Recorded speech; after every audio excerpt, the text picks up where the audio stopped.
Hawwii gaara duubaa asoosama kutaa lammaffaa.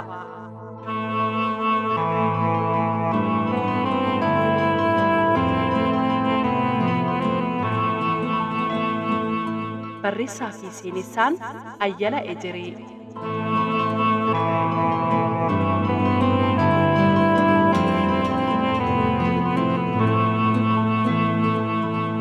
Hawwii gaara duubaa.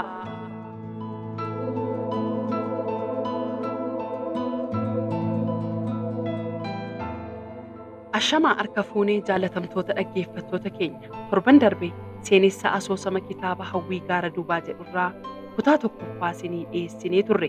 Gannoon osoo ofitti aartee ofiin aasaa deemtuu karaa irratti gurbaa ganda isaanii Muudaa Lulee jedhamu waliin wal arguu. Muudaan erga gannoon sababa gadi bu'uu firii qormaataatiin aaruu jalqabdee haala ishii qorachuu fi hordofaa turuu.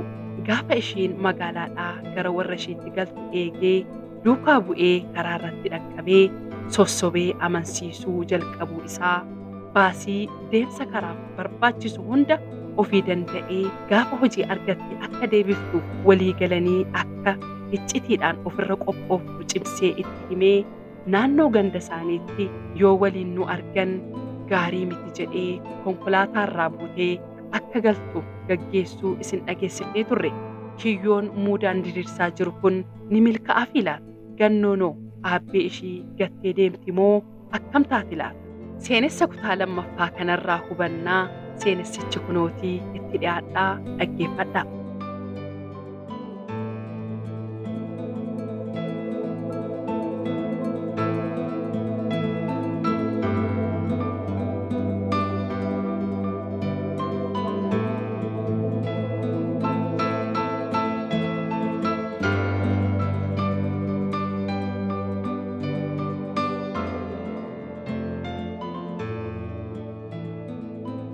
Muudaa Lulee gurbaa ganda warra Gannoo Baatii keessa jiraatu. Muudaan yoo dubbatu afaan saffisa. Namoota waa itti himee amansiisuuf dandeettii addaa qaba. Uummanni Oromoo yeroo maraa kan haasa'amu hunduu dhugaa akka ta'etti waan amanuuf maatirraayis kan dhaalan kanuma waan ta'eef Muudaan haala hubannoo hawaasaa kanatti fayyadamuudhaan soba dhugaa fakkeessee namoota baay'ee gowwomsee gaddaa fi boo'icha cimaa keessa galchee jira. Muudaan erga barumsa kutaa kurnaffaa xumuree tureera. Hojii dhaabbataa kana jedhamu hin qabu. Yoo fedhe magaalaa, yoo jedhes guyyoota muraasaaf baadiyyaa jiraata. Amma garuu qabeenya soorachaa dhufeera. Konkolaataa Toyootaa Koroollaa jedhamtu takkas qabateera. Moofallee haa taatu malee akkuma taatee bakka dhimma isaa inuma geessiteenii galchiti. Guyyaa tokko Muudadhaa gara ganda warra isaanitti galuuf deemuu gannoodhaa aaraa harka ishii faffacaasaa ofiin dudubbachaa gara mana warra ishiitti deemtuu Muudadhaan karaatti walitti dhufan. Muudaan duubaa dhufee gannoo bira yoo gahu haala ishii hubatee kilaaksii xinnoo wayii itti dhageessise. Gannoon yaada cimaa keessa waan turteef ni rifatte. Ofirra garagaltee yoo laaltu nama beektu. Homaan dubbanne. Ija ishii Muudaa fi konkolaataa isaarraa buqqifattee lafatti gadi ergitee lafa laaluu jalqabde. Kottu seeni amma safuu aadaa dubaraa saalfatte jedheenii itti seeqqachaa balbala konkolaataa banee fi akka seentu afeere.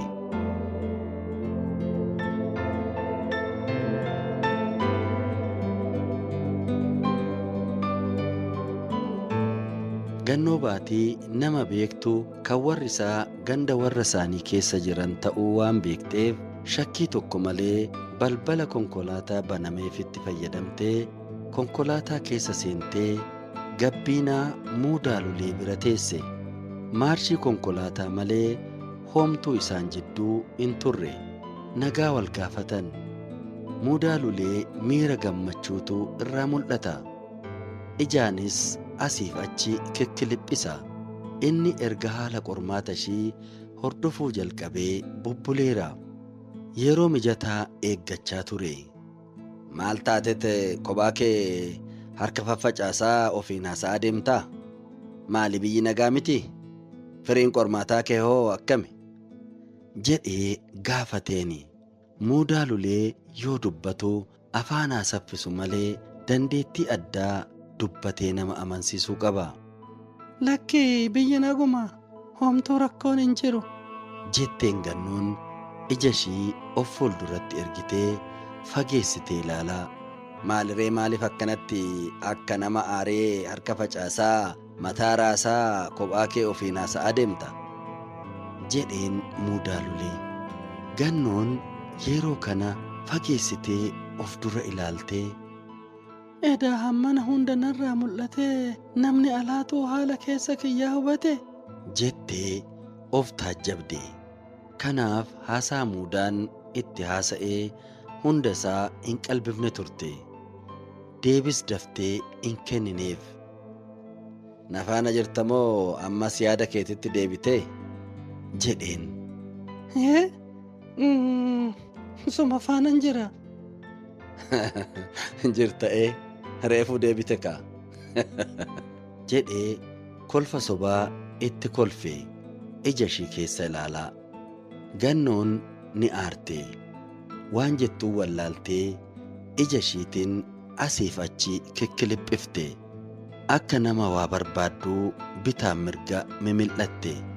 Waan barbaaddu garuu hin beektu. Maqaan kee kan dhugaa Gannoole moo kan biraa qabdaa? jedhee miilaa kaasee hanga mataatti of maddiitti ilaalaa gaafateen. Maquma kiyyatu Gannoodha. Maqaa dhugaa kooti. Gannoolee aabbetu naan jedha. Sanuma. Maaliif na gaafatte? jettee fuulan itti garagaltee ija isaa keessa ilaalanii itti dubbatte. Maqaa kana wayita abbee qofti ittiin si waamuun dhagaha malee yoo namoonni biraa ittiin si waaman waanan dhaga'ee hin beeknefi. Maqaan dhugaa fi sobaa ni jiraa? jettee gaafatteen Gannoon.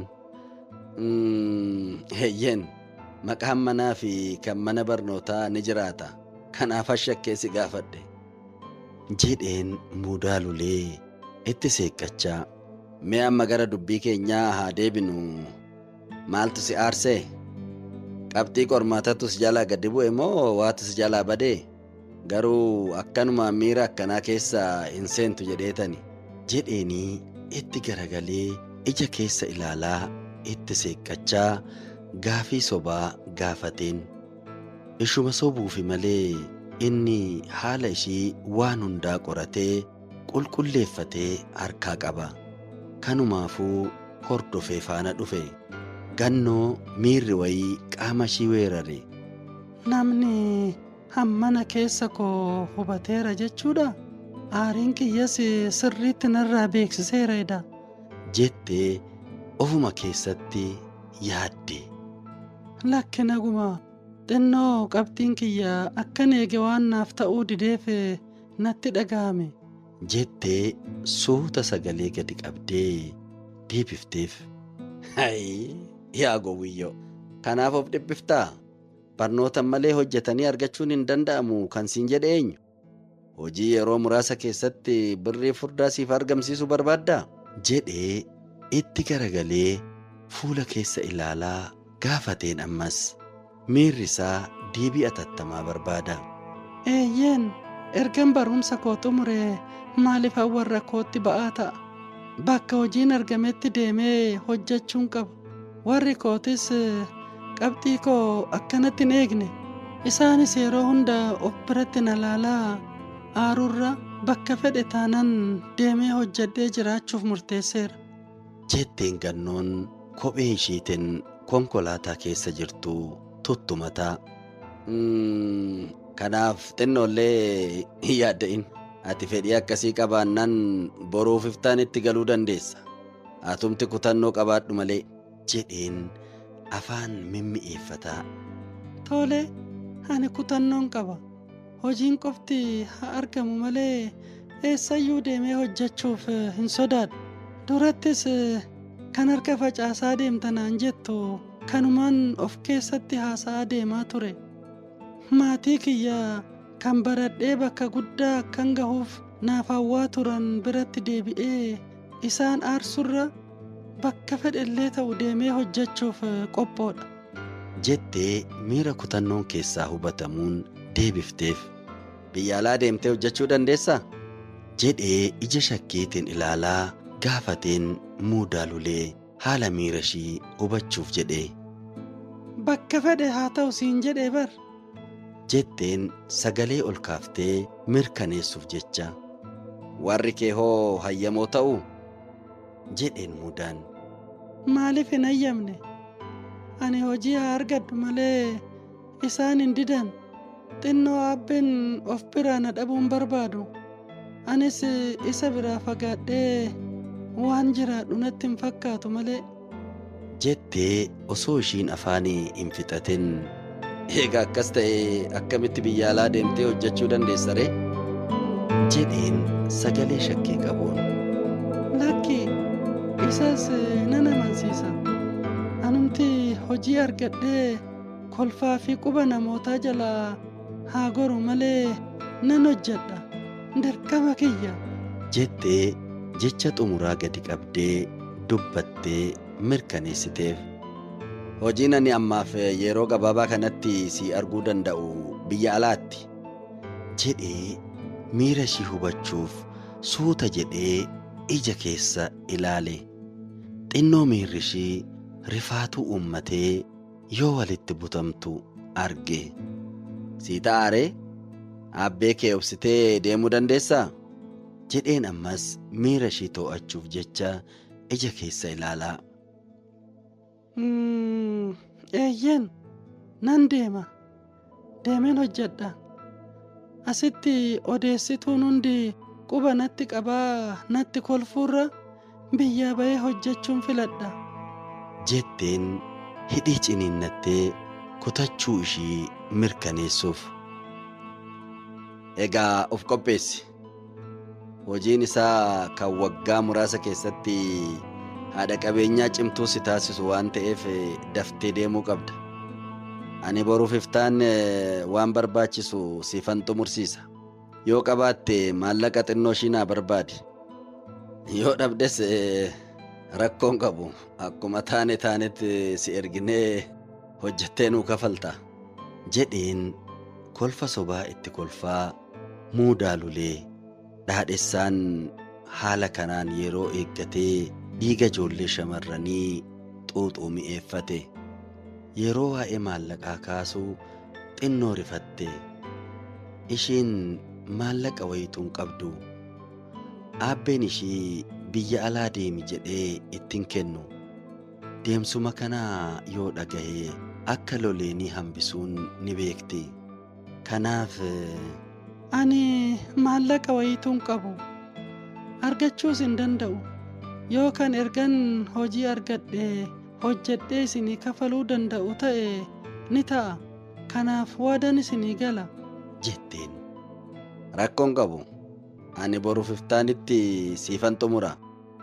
Ati immoo ergan xumure akka yaada kee hin jijjiirre baasii guddaan itti baasee xumursiisa waan ta'eef akka kasaaraa keessa nan galchine adaraa.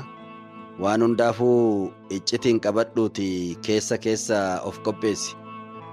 Yoo aabbeen kee na dhoowwa jettee sodaatte haalli dhokattee deemuu dandeessu uumamuu ni danda'a waan ta'eef naa bilbili. jedhee lakkoofsa bilbilaasaa kenneef. Muudaa lulee keessa tooftaa ittiin warra ishii jalaa baatus itti himaa. Inni keessoo isaatti baay'ee gammadeera waan ta'eef tanas bilcheeffadheera jechuudha. Afurnaa ta'an akkuma godhee hurrii itti maree shoora moofaa biraan gahuun qaba. jedhee of keessatti haasa'e. Osuma dhimma kana haasa'aa deemanuu toora ganda isaaniitti dhiyaatan. Muudaan konkolaataa dhaabee amma asitti bu'ii gara mana keetii gali xinnuma si deemsisaa. yoon ganda keessan si ga'e namni nu arguu danda'a. Namoonni akka anaa walitti dhiyaattu beekuun qaban. Anaan na beekan jechuun yoo ati kan dhokattee deemtu ta'e anaaf gaarii miti waan ta'eef amma nagaan deemi jedhee akkuma yeroo duraa akka seentu balbala banee afeeree ammas balbala banee akka buutu afeere. Gannoonis tole jettee buute. Egaa waan hundaafuu of eeggadhu. Gaafan xumure si bilbilaan daftee bakka siin jedhetti dhufuu qabda. Turuun hafuu fi sababa baay'isuun hin ta'u. Mee bilbila kee naaf kenni jedhee lakkoofsa bilbilaa Gannoo irraa fudhatee nagaa itti dhaamee konkolaataa isaa boba'aa itti kennee aara gurraacha garaa ishii keessaa bahuu fi Gannoo baatii of duubatti gatee biraa kute.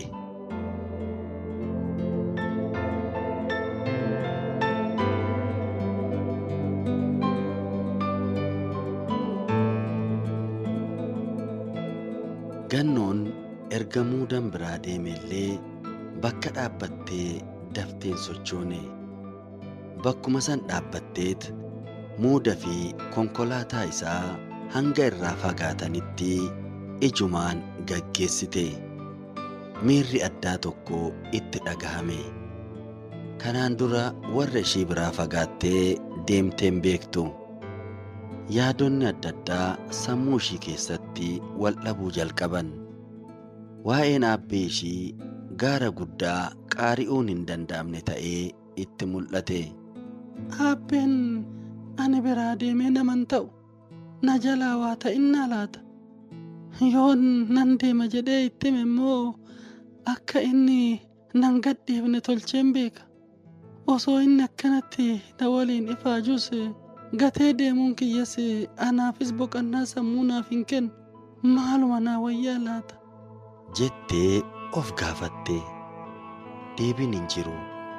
Gara gaaddisa tokkootti siiqxee ofirra gadi teessee yaaduu jalqabde. Amma biyya alaa inni naan jedhe biyyootuma Arabaa rakkoo namarraan gahan jedhan san ta'a malee kan biraa kam ta'a jette. Ammas gaafii biraa ishiin deebii kennuufii hin dandeenye yaaddee of gaafatte. Gaafii kana eenyuuf akka dhiyeessite hin beektu. Gannoon ammas harka lamaaniin maddii ishii bitaaf mirga qabattee lafa ilaalaa yaaduu itti fufte. Ni baafti, ni buufti, ni kaafti, ni kuffifti. Fala dhabde. Waa'een aabbee ishii ba'aa caalu itti ta'eera. Jaalalli Gannoo fi aabbee ishii baatii gannaa waliif qaban kan addaati. Aabbeen ishii yeroo hundaa intalli tiyya barattee doktara naaf taati. Ishiin hin heerumtus jedha ture. Kuni hundi ija ishii dura dhufee Gannoo dhiphise. Akkam godheen osoo bakka akkanaan deemaa nagaatti hin jedhiniin osoo inni waa tokkollee quban qabaatiin dhokadhee badee deema. Noo hin ta'u. Aabbeen kiyyaa na jalaa du'a.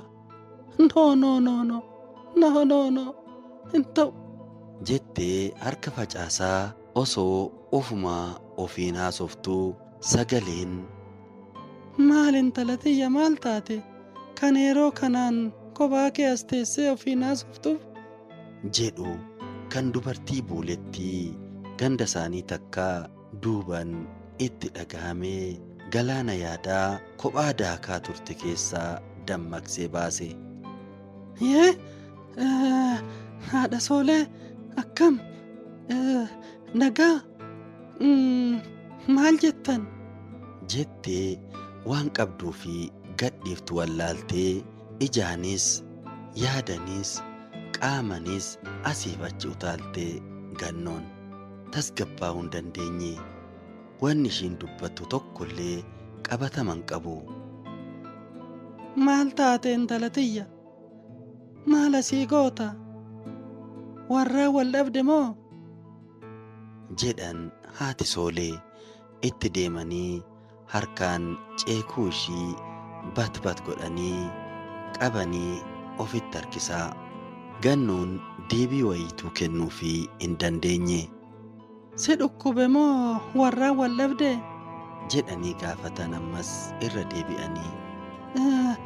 Lakki homaan taane magaalaadhaa hin dhufaa jira. Xinnoo dadhabnaanan gaaddisa kana jala gattaa'e malee nagaadha. Ani kan nagummaa keetii kun na shakkisiisa. Amma ka'ii gara mana keetii deemi.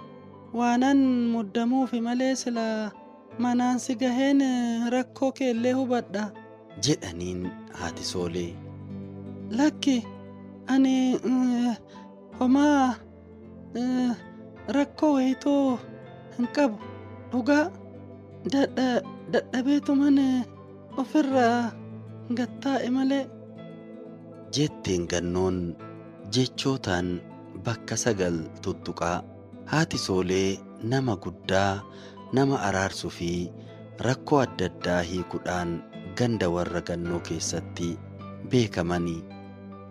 Nan sobiin intala too, ani soban jaaladhu. Akka rakkoon tokko jiru nan beeka. Duratti yoon alaala sitti as deemu akka waan nama waliin jirtuutti harka facaaftee kophaa kee haasa'aa turtee miti. Ammas miirri kee sirrii miti. Tasgabbaa'i. Yoo rakkoon jiraate anatu ganama dhufee si hiikaa. Amma asiif achi osoo hin jedhin beenuu gali. Karaarraa gortee beekadhu jedhanii of eeggannootti kennanii biraa gara dhimma isaanii manaa bahaniitti qajeelan.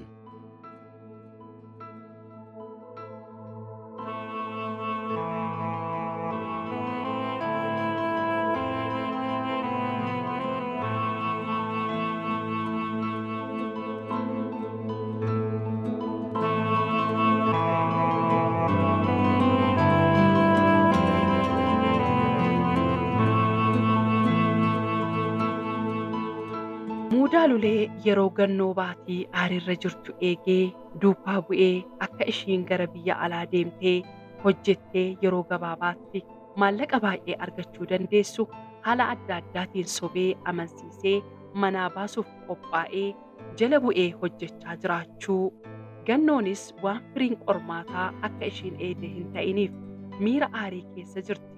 Warra biratti deebi'ee taa'ee maatii koo in aarsuu ija odeessitootaa quba namatti qabanii jalaayis fagaachuun qaba jettee murteessuu ishii. Garuu immoo jaalala aabbee ishiitiif qabduu fi aabbeen ishiidhaaf qabu yoo yaaddu garaan lama ta'uu Muudaa Lulee keessa of qopheessi. Yeroon ani siif bilbile atattamaan bakkan siin jedhutti kottuu maallaqa baay'ee baasee waanan siif xumursiisuuf jala geessee hin deemuu. Aabbee kiyyaa maal jechuun hin danda'amu jedheenii lakkoofsa bilbilaa wal jijjiiranii gargar ba'aniiru. Akkuma Muudaa Lulee biraa deemeen Gannoon gaaddisa tokko jala teessee osoo ofiin haasoftuu haati Soolee itti dhufanii yeroo saniin maaliif akka achi teessu gaafatanis Gannoon itti himuu didde. Waanuma hin fakkaanne itti haasaa turuu. Haati Soolee garuu akka rakkoon wayii ishii mudate irratti beekanii akka ishiin osoo karaarraa hin gorin qajeeltee gara manaa galte ajajanii dhimma biraatiif muddamanii biraa deemuu isin dhageessifne. Gannoon ajaja haadha Soolee fudhattee galti moo akkam taati laata? Murtii miira aariitiin murteessite kana hoo fiixaan baafti moo yaada ishii jijjiirti laata? Torban yeroo akkanaatti itti deebina. Seenessi asoosama kutaa 2ffaan asumarratti xumurameera. Kutaa 3ffaan torban yeroo isaa eeggatee isiniif dhiyaata. Hanga xumuraatti nu waliin turtanii nu dhaggeeffachuu keessaniif ulfaadhaa. Yaada yoo qabaattan nu gumaachuu ni dandeessu. Hanga torbaniitti kan yaaddan haa milkaa'u, kan nyaattan haa sifaa'u. Nagaan nuuf tura.